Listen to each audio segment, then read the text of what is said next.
Joining us in the studio, the ACU TV studio on the campus of Abilene Christian University, is Julie Hays, who is a journalist in Waco and the recipient last night of the Gutenberg Award from the Department of Journalism and Mass Communication.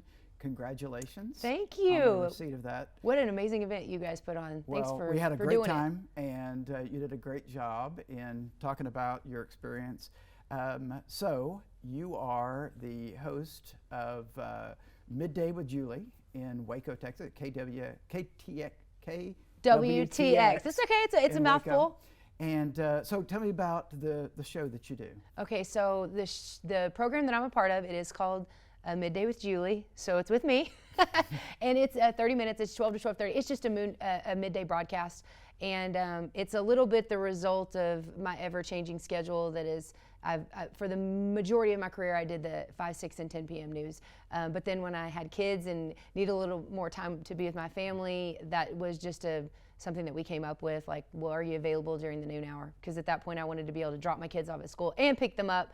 And so that's how I ended up in the midday show. And I love it because if there's breaking news happening, or fun community events going on, or what, that's the hour that you get a chance to share it. And so I've always loved, I love watching cable news. I love news stories when they're happening. And so I get the opportunity, generally more than anyone at the station, to share stories that are happening at that moment, because there's things happening all over the world during the noon hour, as you know.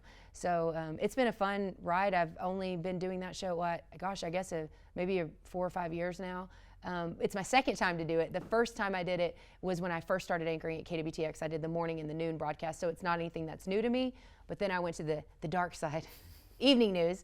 Not really dark, but it was dark outside. I went to the evening news for a while and then came back, and so this is my second stint in the noon broadcast hour. Yeah, so it can be hard breaking news and it can be community stories. Yes, I get to do a little bit of both of it, and that's what's so fun for me about it. I think after so many years of hard news, of doing the 6 and 10 p.m. newscast, I needed a little break myself. I mean, I hear people all the time say, oh gosh, sometimes it's hard to turn on the news because they feel like all they hear are bad things and hard news stories. And so the noon gave me a chance to kind of step back and take my breath. I mean, there's some days we're cycling, and other days that people are in studio, talking about some great thing that's happening in Waco, Temple, Killeen, and everywhere surrounding. And I get the chance to have the time to breathe with stories that I didn't get a chance to have in the evening news. If I have a guest in, I can spend 3 or 4 minutes talking to them rather than having 20 seconds to get something on tape and get in one story and out the other. It gives me an opportunity to kind of be myself a little bit more, which is also what morning news allows anchors to do in many ways. So yeah, it's been a great spot for me, and it works for my personal life, and then it keeps me busy, very busy professionally too. Yeah.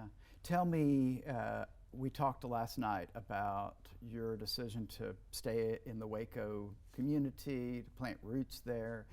Tell me about that decision and about the community. Best decision and best community I could have ever dreamed of being a part of. I don't think that it's what I thought for myself. When you're a young, aspiring journalist, all I was looking at was the very top. And for me, the very top is for me, I loved cable news. So that's what I dreamed of doing. And then as you get older and as life experiences happen, as I got married, I married somebody from Waco, Texas, Sam Hays, Waco High graduate, Baylor graduate, family is in town. Then I had 3 kids, and as life changes, what you focus on becomes different. And it certainly did for me, because I knew from the first day that I was a journalist that one day I was going to have a family, and I was going to figure out how to do both of it. And for me, I was able to do that because I planted my roots in one city. I've had many friends that have gone to the highest levels of news, that have worked at the network level, that have worked at the cable news, that broadcast, and they work a few years and then they find, for the most part, I don't know if it's burnout or the fact that they can't have the freedom that you get to have I'm in what's called a medium-sized news market, to be able to have some flexibility.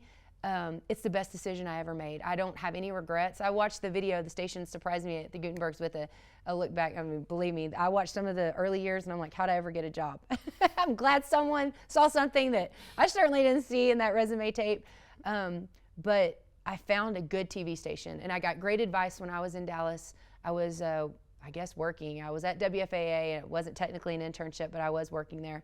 and one summer, and Greg Fields, who is still the morning meteorologist, told me that his wife, Robbie Owens, who is a reporter and still is at KTVT in Dallas, he said, hey, my wife wants you to look into this TV station called KWTX.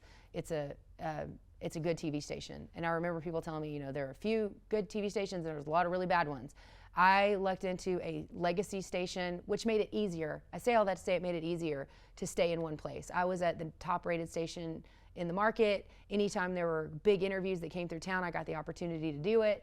And I've been able to make an impact. I literally can wake up every day and I don't ever feel like I'm going to work. I really never get up in the morning. I'm tired. I'm tired just because I'm balancing 3 young kids, in my home life.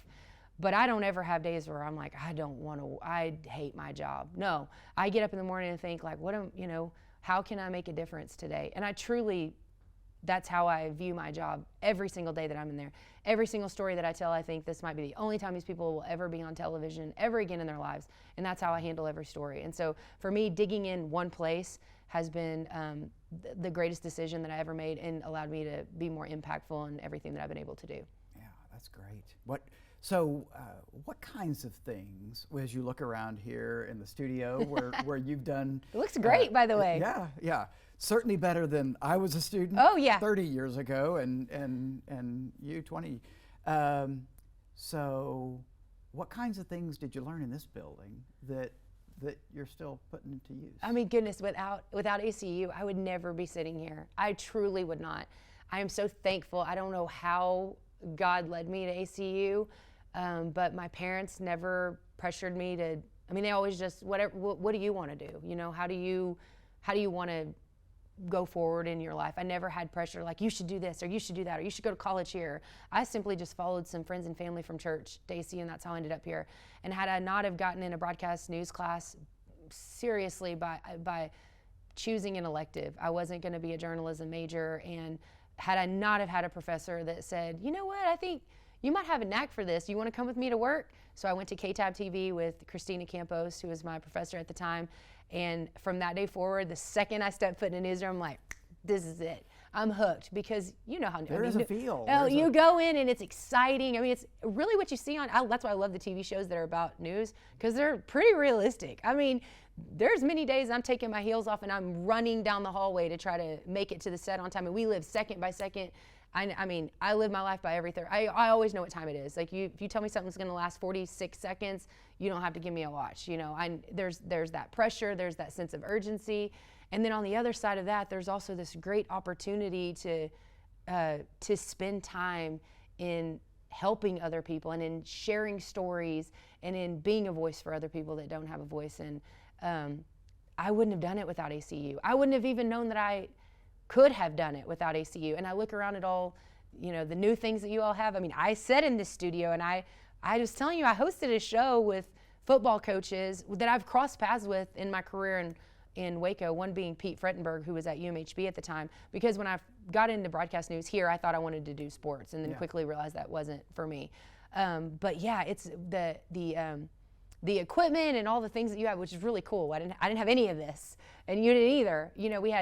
We had what was appropriate for at the time, which things have changed in TV news dramatically in the 22 years, or I guess almost 25 if you count when I worked here in Abilene, that I was a part of it. But it's amazing to see you guys have kept up with it. You look out and you look at the control room that you have here. We had nothing like this, but we didn't need it at the time. The digital presence and everything that's changed as a result of technology has changed what we do, and you all have kept up with it. But yeah, without ACU and without this building and the professors that helped me get through it, and the communications law class that I didn't do so well in, I said, I'm glad I married a lawyer. That was my only C at ACU, I think. Yeah, just prepared me, and without that professor getting me into a newsroom, because I ended up taking an associate producer job there before I was eventually laid off during layoffs at KTAB. I would have never worked in a newsroom, and being in a newsroom is where I really realized that, hey, this is what I want to do with my life. Yeah. So we talk to our students about what it means to be in the media industry, in the media industries, and what it means to be salt and light in the world. Mm-hmm. How would you say that manifests itself in the industry that you're in? Yeah, it's tough, and it's not. because I've never shied away from being a Christian or my faith.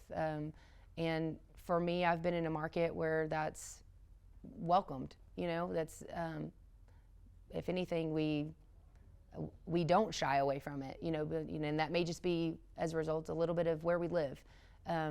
But yeah, I feel like the things that you learn and that are a part of you from having a Christian upbringing and being in that environment, I use it every day in my job. I mean, the compassion that I feel like I'm able to show people, the empathy, for me, trying to step outside of myself and realize, okay, I may be their one opportunity to, get this health insurance approved that's been denied, to get an electric bill paid for this family that has no other option, to build a home for a paralyzed firefighter who has no way to get around his kitchen right now because of an injury. So yeah, it plays into every single thing that I do. And whether I say it or not, I feel like your actions, actions speak louder than words is certainly true. And so if you have that upbringing and you are bringing into your workplace, no matter what it is you do, whether you're in public relations, advertising, a school teacher,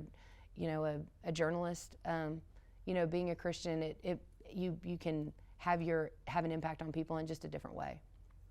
Great. Well, thanks, Julie. Our thanks to Julie Hays for joining us in the studio and for being here in Abilene and honoring us with your presence. And I just want to say thank you to ACU and to everyone who put on the Gutenberg Awards. You have a fabulous group of students and staff who made it special for my entire family that traveled from near and far to be here, and to everyone at ACU that helped me in getting to where I am today. I mean, I wouldn't be here. I truly would not have had the experiences that I've had without ACU. Well, thank you.